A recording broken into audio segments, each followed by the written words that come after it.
Welcome to the Tipping Point Show. I'm Jimmy Evans. I'm so glad that you've joined me today. We have a great program today. I have a special guest joining me again. He was here on the last Tipping Point Show. We are talking about a totally fascinating subject. You've got to buckle your seatbelts wherever you are. Josh Peck works in full-time ministry with Skywatch TV as a documentary filmmaker. He's also the author of numerous best-selling books, and Josh is the founder of Daily Renegade, where he has hosted a variety of shows and podcasts, and he's been featured on numerous television and radio shows. And we're talking again on this program today about Abaddon Ascending, Josh's book that he wrote along with Thomas Horn. And the subtitle here is The Ancient Conspiracy at the Center of CERN's Most Secretive Mission, Technology and Bible Collide. Now, on the last program, we went through the basics of quantum physics and all those kinds of things. Josh, thank you for joining me, by the way. Great to have you here. Absolutely. Yeah, glad to be here. So if you didn't watch the last show, we're going to dive right into the big middle of the CERN and all this about. But we did a show just talking about the basics of science, the basics of the quantum physics, those kind of things. You gave such a great explanation to those things and why it's important to believers to understand those things, and you can understand those things. You don't have to get confused by all the scientific talk. And it's important not to be intimidated by the scientific community when they try to convince us that we don't know what we're talking about and the Bible's a lie. So we're going to talk about CERN. And so for those who may not be familiar, talk about the Large Hadron Collider and how that's different from CERN. Sure. So the basics of it, the Large Hadron Collider is the actual machine that smashes particles together. CERN is just the organized body of people that decide what happens. So that's the organization. So it's really easy. LHC is the machine. CERN are the people in charge of doing these experiments, and they use the machine. They smash particles together to try to see if there's new particles out there in the universe. And they have made some pretty interesting discoveries, most notably the Higgs boson discovery in 2012. That was really big news. That was done with the LHC at CERN. So just in a nutshell, that's what CERN and the LHC are.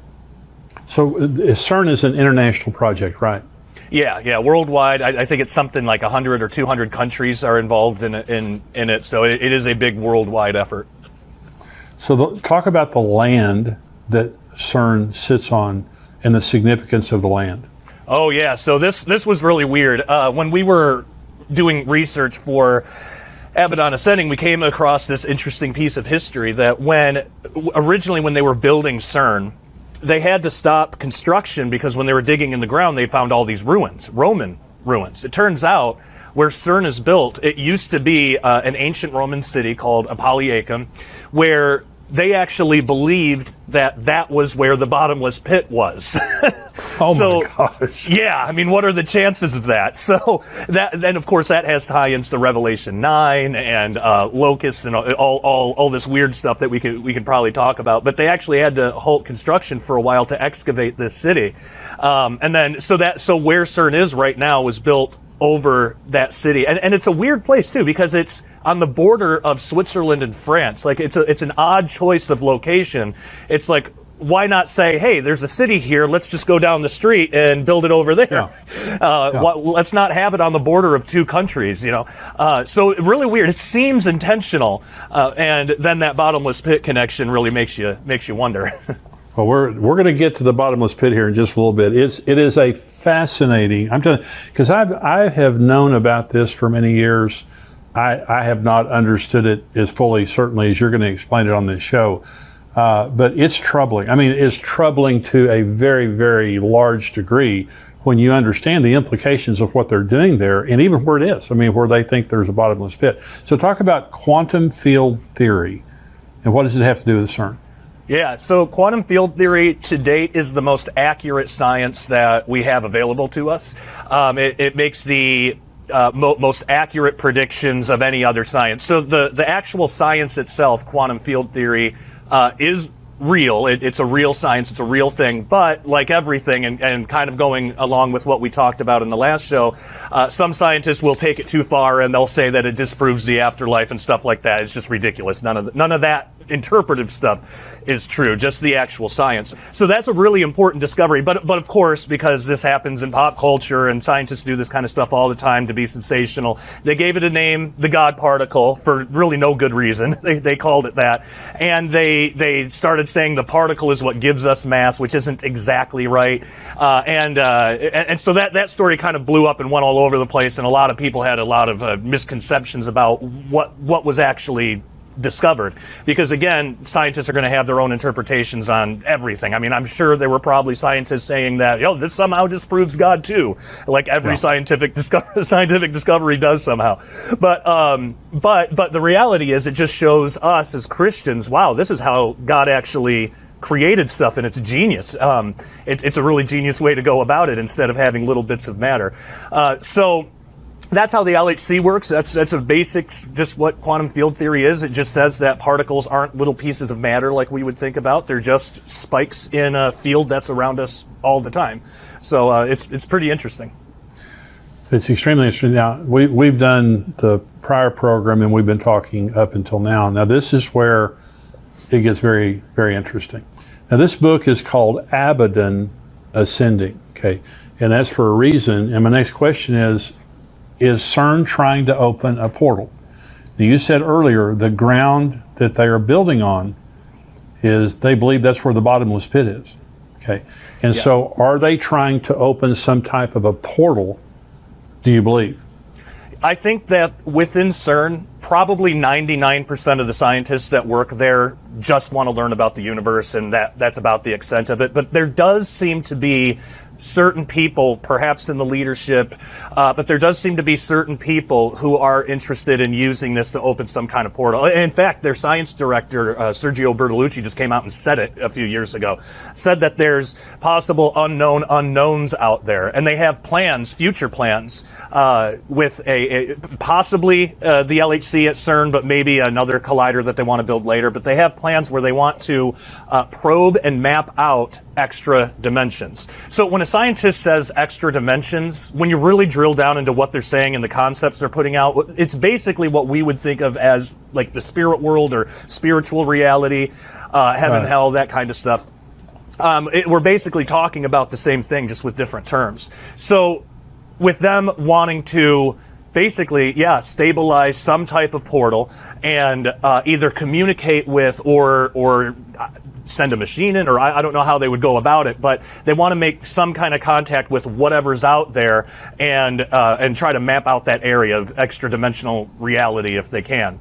So that is disturbing, because even though the scientists are doing that, even if they just have a purely secular worldview and they're just thinking it's just extra dimensions of reality, they don't know what they're messing with. And that's right. Unfortunately, hubris in the scientific community is a big problem, so they tend not to worry about things like that, because the Bible, that's just silly fairy tale myth stuff. That's kind of a lot of their attitude around it. So really what they're doing, though, whether they know it or not, if they're going to try to do this, that could be, that's essentially praying to false gods. That's communicating with evil beings, because good angels aren't going to communicate back except to say, repent and accept Jesus as Savior or something. Well, they're dealing with the devil. So talk about, there's a communication system that you talk about using gravity that they're toying with, or they could be using. Talk about that. So the graviton, what they've discovered just in the mathematics describing how a graviton would work, is that it's got this strange ability to be able to escape our 3 dimensions of reality and go into other higher dimensions of reality if they exist. So 4-dimension, 5-dimension. And that's possibly why gravity is so much weaker. Well, the idea of this communication device is to take gravitons, one after another in a string, and affect the spin. So you have one that spins up, one that spins down, and create like a binary code, like Morse code almost. And string a message together, send it through, and see if there's any kind of answer that comes back. So that's actually horrifying, because they don't know who they're talking to. They don't know who they're alerting, their presence to. And to me, it seems like that would be an invitation. whereas if we left them alone, maybe they wouldn't be able to come through. And I put forth the idea in the book, could this possibly be what causes Revelation 9? Like, is it something like the Tower of Babel incident where God says, you know what, you want these false gods? Fine, you got them. We're going to put them, scatter you across the world. I'll take Israel. You got the corrupt gods, false gods, little g gods, which is why we have all these religions. Is it a repeat of that where you have ignorant people not knowing what they're messing with, communicating or attempting to communicate with false gods? And this would be during the tribulation, but God says, all right, fine, you want them, you got them. And then Apollyon, Abaddon, you get the locusts, they all come through. Could that be the spark that ignites the whole Revelation 9 scenario? And I put in the book possibly that it could be something like that. So it's interesting that we live in a time where something like that is actually possible today. Yeah. Well, and you said there are Christians at CERN, working there, but the majority are not. Yeah. And you talk about, the arrogance, the pride of a lot of the scientists thinking that they can tap into that next dimension, not understanding that there is another dimension. We all know that. Jesus, after his resurrection, appeared to the disciples, then disappeared, and so there certainly is another dimension that we can't see at this point. But talk about now the Higgs field doomsday. What is that? Yeah, so this is another scenario, and this was actually put forth by, as far as I know, secular physicists. But it's the idea that our universe, the space outside of the Earth, isn't a true vacuum. Meaning, so the Higgs field, which is everywhere, the way that it's described is it's on this razor's edge of energy. And we as Christians would call this fine-tuning. It just means if the energy was a little higher, nothing can survive. If it was a little lower, nothing could survive. And you find this actually repeated in a lot of areas of science. The way that cells come together, the way that the energy levels and subatomic particles and things like that. It's fine-tuning. It really just shows that there's a creator. But physicists who don't believe that, they look at this and they think, well, what if something tipped that scale? What if the Higgs field, what if something did actually give it a little too much energy? What would that look like? Because there's fears that CERN, or the LHC at CERN, could cause this type of domino effect. So the idea would be that in a localized part of the universe somewhere, whether out in the reaches of space or maybe caused at CERN because of an experiment or something, that the energy level would increase just enough where it has this cascading effect. Now, what that would mean is the Higgs field would ramp up to maximum energy, and like we talked about before, the Higgs field is what determines mass. So if you have a higher Higgs field, you have higher mass, you have a higher interaction for mass, which means stars become more massive as this bubble of energized Higgs field expands. Stars would become more massive, turn into black holes. It would actually get to the point that even quarks, even the smallest particles that we know of, would become so dense and heavy they would turn into miniature black holes. Nothing could survive this. Every particle in the universe would eventually become its own black hole and would connect with all the other black holes, and the universe would become what scientists would say is a true vacuum in which nothing can really exist. At least nothing that we know of so far. Now, what's interesting is I don't believe that that's going to happen before the return of Jesus or anything, because nothing would survive. We have the book of Revelation. We know how it ends.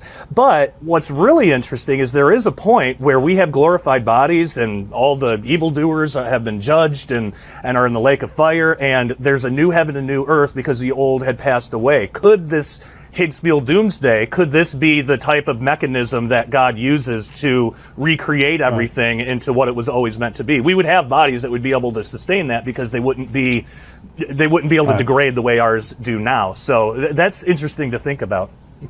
And they wouldn't be of that dimension. Right. They'll be of a higher dimension. So what concerns you most, Josh? Because it's been a few years since you guys wrote this book. A lot of developments have happened. What concerns you most that's happening in the world today? Yeah, mainly, well, in terms of CERN, it's the ongoing problem of hubris and scientists. So the way that right now the LHC is operating at power levels that are actually less than cosmic rays entering our atmosphere. So If the LHC was going to cause a black hole or something, we should have already seen that in the atmosphere over Earth, Yeah. a million times over, and it doesn't happen. So right now, that doesn't worry me as much. But the way that scientists will talk about how safe the LHC is, it's like there's no humility there. They'll just say it is ridiculous to think that this is dangerous at all. It's perfectly safe. Nothing can go wrong. It's basically like how they used to talk about the Titanic. So it's just setting it up for failure somehow. So that pride, that hubris, that's what concerns me the most, because it makes me think they think that this is totally safe. They could mess up somewhere and actually cause something that may not destroy the earth completely, because we know there's still prophecy that needs to be fulfilled, but could cause irreparable damage, possibly.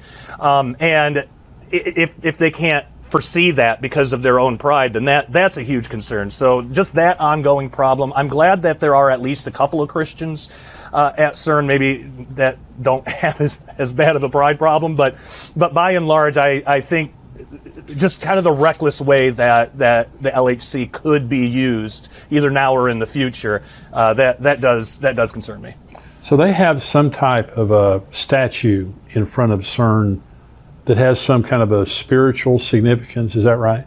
Yeah, it's Shiva the Destroyer, actually, and it comes from I believe the Bhagavata Purana, or one of the Hindu texts, I believe. But basically, it's a cosmic entity, in that religion, a god that destroys reality and recreates it.